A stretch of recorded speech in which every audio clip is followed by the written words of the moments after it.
श्री राधे राधे। भक्तों, संप्रदाय के आचार्य जो होते हैं उनका भी बड़ा महत्व होता है। आप जिन महापुरुष का चरित्र श्रवण कर रहे हैं, श्री रामदास जी काठिया बाबा, उनके संप्रदाय के आचार्य थे निम्बार्काचार्य जी महाराज। वैसे ये निम्बार्काचार्य जी से पहले ही चला था, लेकिन कलयुग में निम्बार्काचार्य जी ही आचार्य थे और इस संप्रदाय के निम्बार्क संप्रदाय के प्रथम उपदेशक आचार्य वैसे हंस भगवान स्वयं थे। श्री हंस भगवान ने पहले ब्रह्मपुत्र आजन्म ब्रह्मचर्य व्रतावस्थित सनक, सनंदन, सनातन, सनत कुमार, इन ऋषियों को परमार्थ विद्या का उपदेश किया। श्रीमद् भागवत के 11 स्कंद के 13 अध्याय में उस मोक्षप्रद परम योग की भली भांति व्याख्या की गई, जिसका उपदेश श्री हंस भगवान ने किया था। श्रीमद् भागवत में वहाँ उल्लेख है कि सर्वलोक पितामह कमलासन ब्रह्मा जी की सेवा में सनकादि ऋषियों ने जाकर ये प्रश्न किया कि संसार सागर को पार करने का क्या उपाय है। तो कमल योनि उसका उत्तर देने में असमर्थ होकर भगवत ध्यान परायण हो गए, जिससे हंस की मूर्ति में आविर्भूत होकर भगवान ने उस प्रश्न के उत्तर में ऋषियों को परम तत्व का उपदेश किया। और उसके बाद सनकादि ने भगवान महर्षि नारद जी को इस परात्पर विद्या का उपदेश किया। उन ऋषियों को अपना गुरु वर्ण करके नारद जी ने प्रश्न किया, तो भगवान सनत कुमार ने उनको जो परम तत्व का उपदेश दिया था उसका विस्तृत वर्णन सामवेद के अंतर्गत छांदोग्य उपनिषद के 7 तथा 8 अध्यायों में है। महर्षि नारद जी के शिष्य भगवान निम्बार्क स्वामी हुए, जिनका वास्तविक नाम श्री नियमानंद स्वामी था और साधु समाज में भगवत चक्र के अवतार के नाम से प्रसिद्ध हैं। वो एक बार अनेकानेक संत लोग आचार्य जी के आश्रम में अतिथि होकर के पहुँचे। उन्होंने योग बल से उनके समक्ष आहार की सामग्रियां प्रस्तुत की, पर अतिथियों ने कहा कि सूर्यास्त के पश्चात वे भोजन नहीं करते। ये विचार करके वे लोग अभुक्त रह जाएंगे, अर्थात कुछ नहीं खाएंगे। तो आचार्य ऋषि जी ने अपने आश्रम के एक बृहत नीम वृक्ष पर, जो नीम गांव में है भक्तों गोवर्धन जी के पास, उस नीम के वृक्ष पर चढ़ करके ऊपर आकाश में भगवान के सुदर्शन चक्र का आवाहन करके स्थापित किया और वह चक्र सूर्य के समान प्रभामान देदीप्यमान होकर यतियों को सूर्य स्वरूप प्रतिभान हुआ और सूर्य समझ करके उन लोगों ने भोजन सामग्री ग्रहण कर लिया। फिर किंतु जब उनका भोजन हो जाने पर आचार्य जी ने सुदर्शन चक्र का प्रत्याहार किया, तब उन अतिथियों ने देखा कि रात्रि का गहरा भाग दिखलाई पड़ा। तो इस अद्भुत घटना से आचार्य जी निम्बार्क कहलाए, क्योंकि नीम के ऊपर अर्क का दर्शन कराया था। अर्क अर्थात सूर्य भगवान का, इसलिए निम्बार्क, निम्बादित्य, ये दोनों नाम हुए। तो निम्बार्क संप्रदाय के शिष्यों की परंपरा से जो वैष्णवों का संप्रदाय चला आता है, वही निम्बार्क संप्रदाय के नाम से प्रसिद्ध है। इस संप्रदाय का हंस संप्रदाय तथा सन संप्रदाय नाम से भी पुराणादि में उल्लेख किया गया। हंस भगवान से प्रथम प्रवर्तित होने से हंस संप्रदाय कहलाता है। सनकादि द्वारा प्रवर्तित होने के कारण सनकादि संप्रदाय भी कहा जाता है और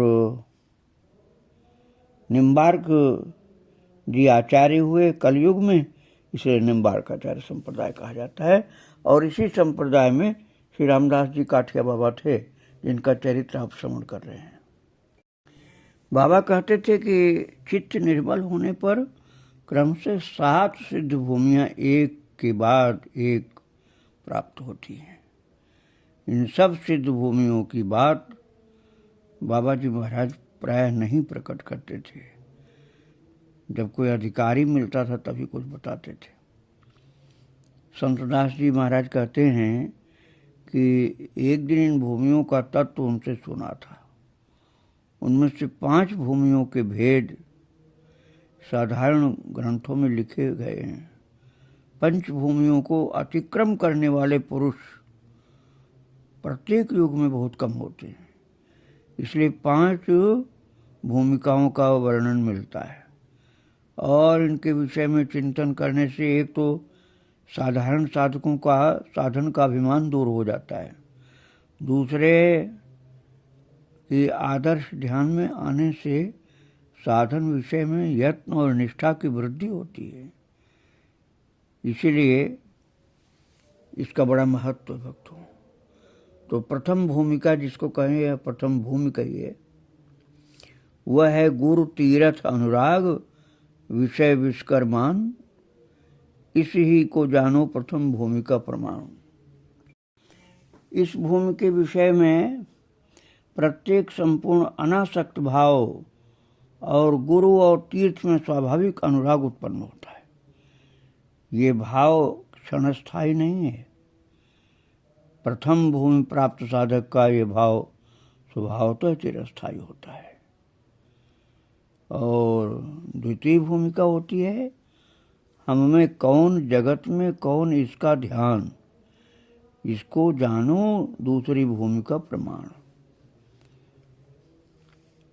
जगत के असंख्य कार्यों का श्रृंखला और जीव के भाव समूह के नियामक और प्रवर्तक का ध्यान जिसको स्वाभाविक हो गया है, वही दूसरी भूमिका में पहुंचा है। ये स्थान केवल थोड़ी ही देर के लिए नहीं होता, सर्वकाल के लिए होता है। और पिपासार्थ पुरुष जैसे सर्वत्र जल का अन्वेषण करता है और उसको न जाने तक, न पाने तक किसी प्रकार से शांत नहीं हो सकता, उसी प्रकार से द्वितीय भूमि प्राप्त पुरुष भी अपने और जगत के नियंता को जाने बिना अहर्निश उसका प्यासा बना रहता है। और तृतीय भूमि एक ब्रह्म जगत में जीव बसता है और सबका कारण, यही है तीसरी भूमि का प्रमाण। तृतीय भूमि लब्ध साधक को यह अनुभव रहता है कि ब्रह्म सर्वव्यापक है और एक ही ब्रह्म शक्ति अपना और समस्त जगत का आधार है। अनुमान द्वारा भी बहुतेरे इस सिद्धांत को पहुंचते हैं, किंतु अनुमान से जो प्राप्त होता है, वो अनुमान से जिसका ज्ञान होता है, वो किसी भूमि का पूर्ण लक्षण नहीं होता। तृतीय भूमि प्राप्त पुरुष का ज्ञान क्षणस्थायी अनुमानिक ज्ञान नहीं है।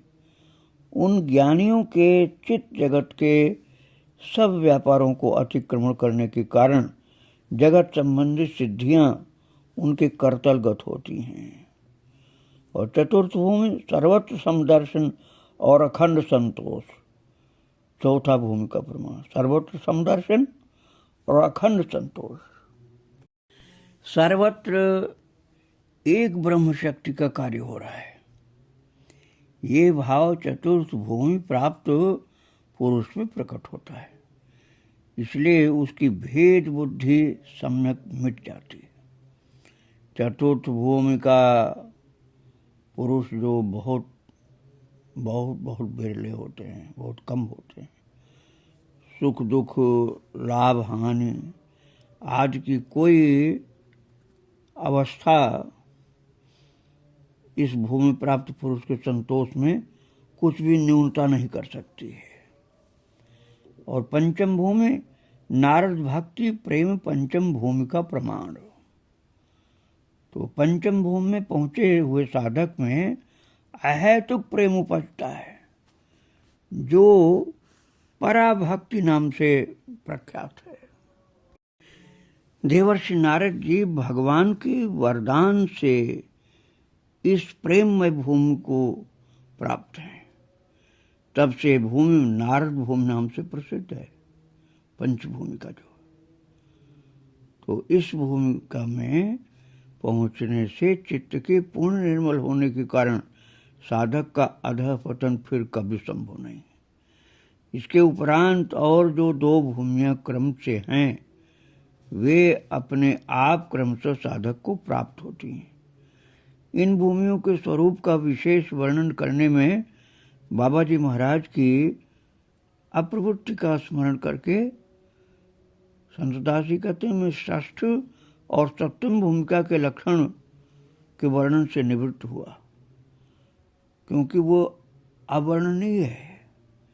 इन 7 भूमियों में से किसमें कौन कौन विख्यात ऋषि पहुंचे थे तथा किस किस में आधुनिक काल के महान गुरु नानक, तुलसीदास, श्रीधर आज पहुंचे थे, ये बाबा जी महाराज के प्रसंगवश सुनने में आया था। किंतु इन विषयों का वर्णन पूर्ण रूप से नहीं किया जा सकता है। बाह्य तर्क प्रमाण से इन महात्माओं की गति और स्थिति का यथार्थ निर्णय होना वास्तव में असंभव है। जिनकी दिव्य दृष्टि प्रस्फुटित हुई है, केवल उनके ही प्रत्यक्ष वर्णन से इस विषय का भेद पूरा खुल सकता है।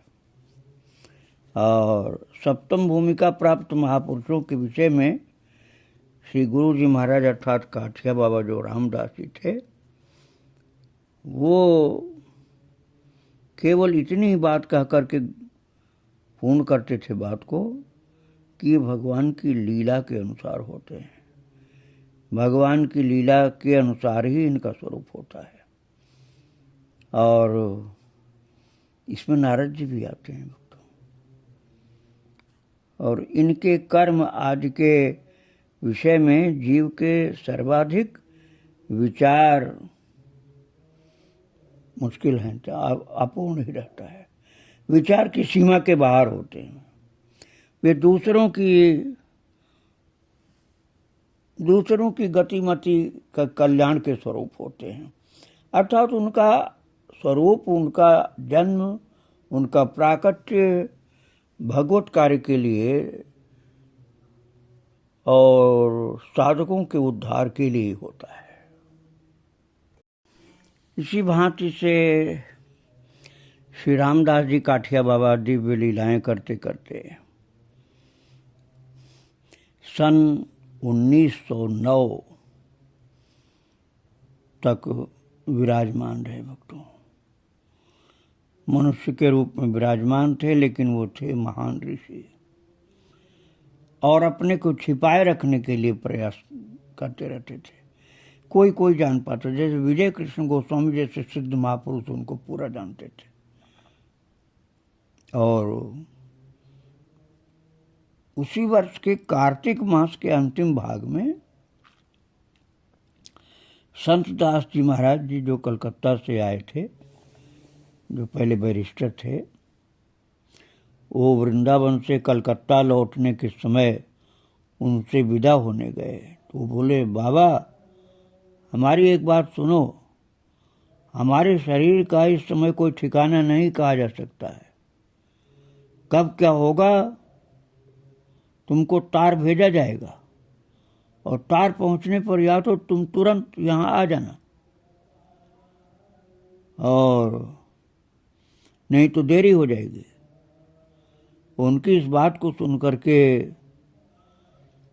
संतदास जी थोड़ा दुखी होकर के बोले, महाराज जी आपने मुझसे पहले कहा था कि नया मंदिर बन रहा है जिसमें तुम जाकर के बैठोगे और मुझको भी काम से स्वतंत्र करके अपने बगल में रखोगे, पर मंदिर के प्रस्तुत होने में तो अभी बहुत देर है।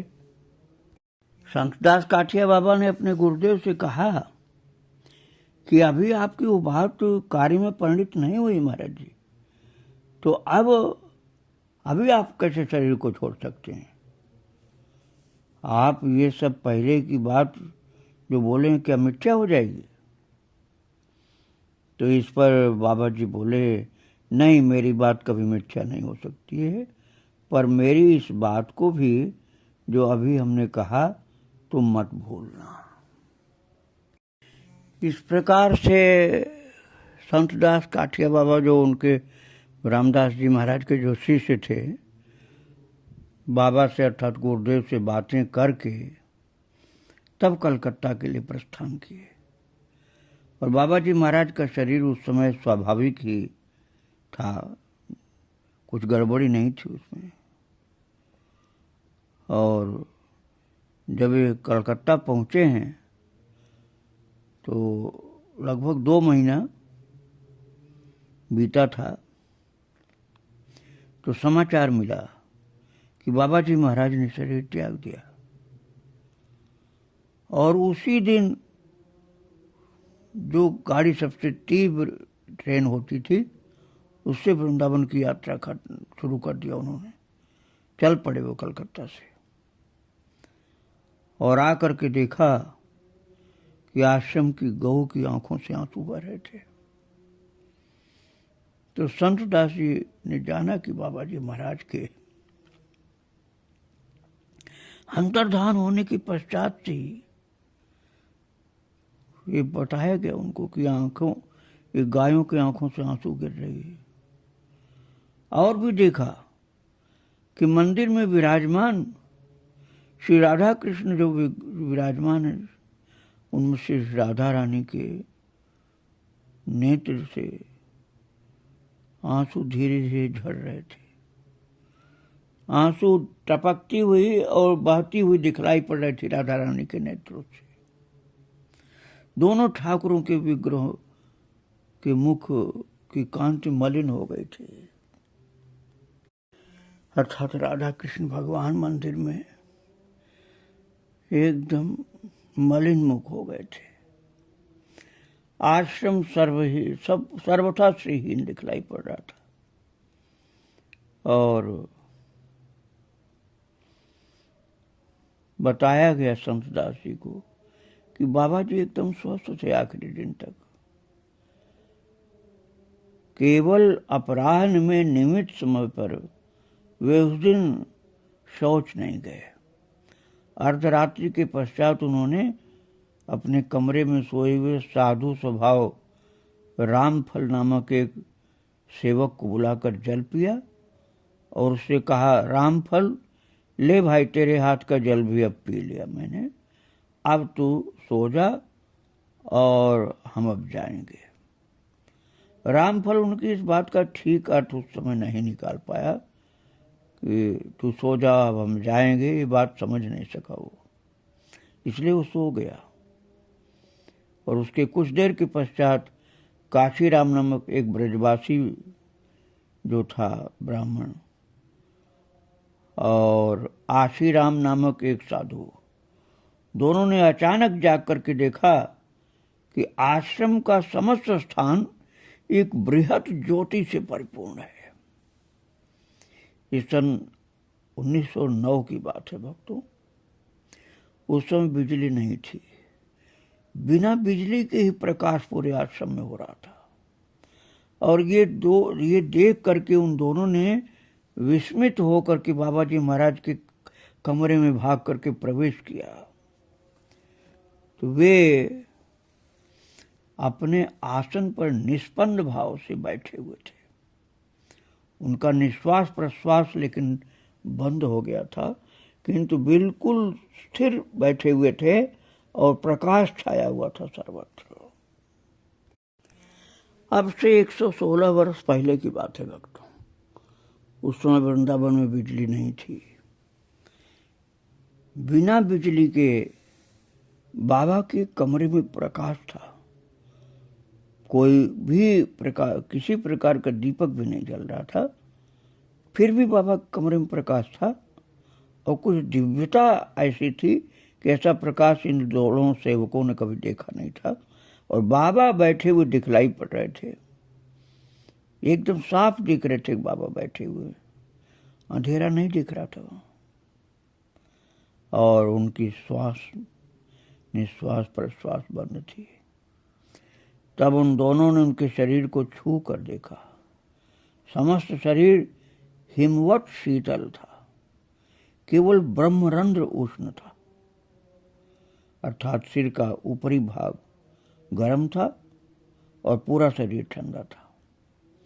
इस स्थिति को देख करके किसी ने कहा कि बाबा जी महाराज समाधिस्थ हैं, नहीं तो सिर गर्म क्यों होता।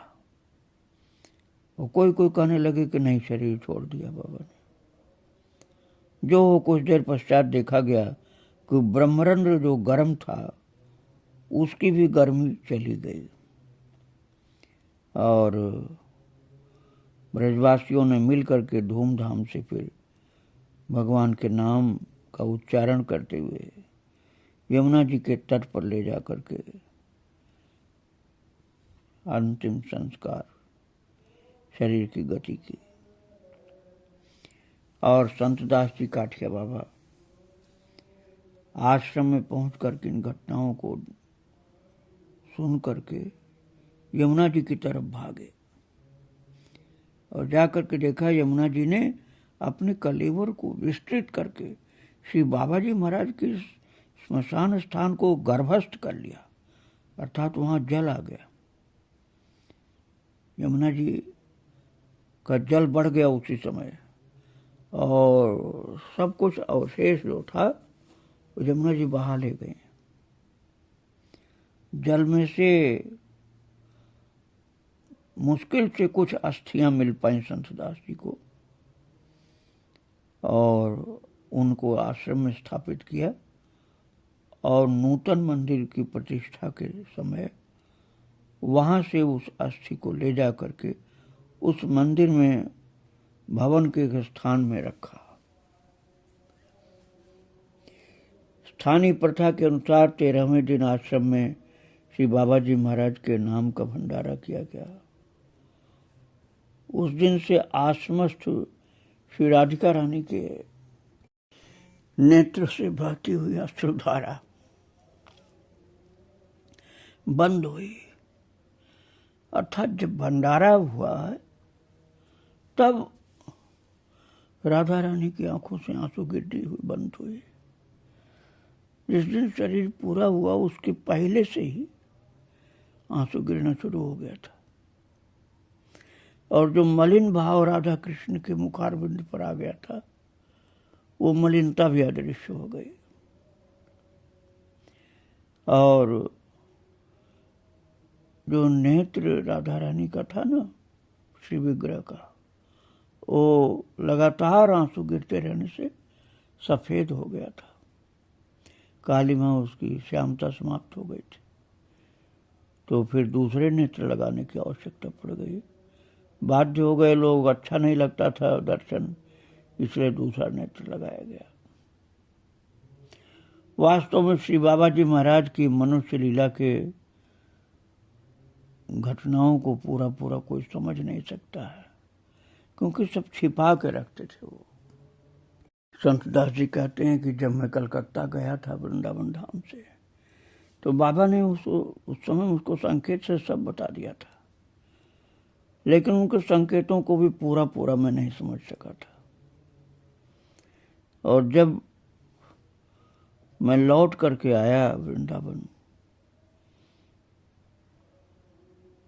तो उनके अंतर्धान होने के बाद सब बातें समझ में आ पाई। पर जब से बाबा जी महाराज ने व्यवसाय के कार्य से मुझको मुक्त कर दिया था और नूतन आश्रम में बैठाया, तो बाबा ने तपस्या जो की थी वो बिल्कुल रेलवे क्रॉसिंग पर है आश्रम वो, और नया वाला आश्रम जो है जो संतदास जी ने बनवाया था बाबा की आज्ञा से, वो भक्ति आश्रम के काफी निकट है। जब आप रेलवे क्रॉसिंग से अटल्ला की ओर चलते हैं तो उस आश्रम पुराने तपस्थली को पार करने के बाद श्रीनाथ धाम पार करते ही वो आश्रम आ जाता है। और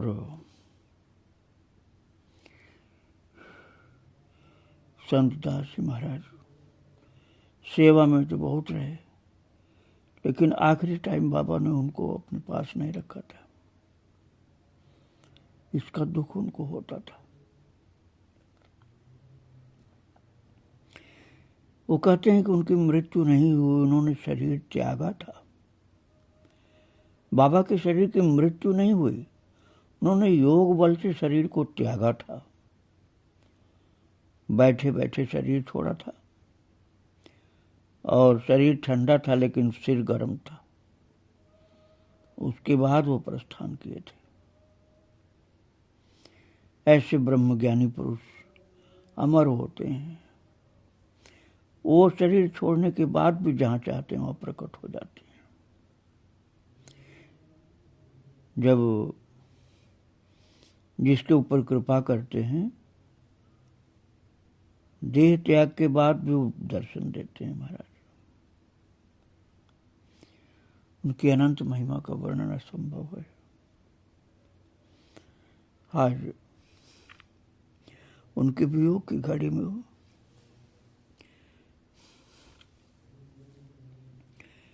क्या बताया जाए।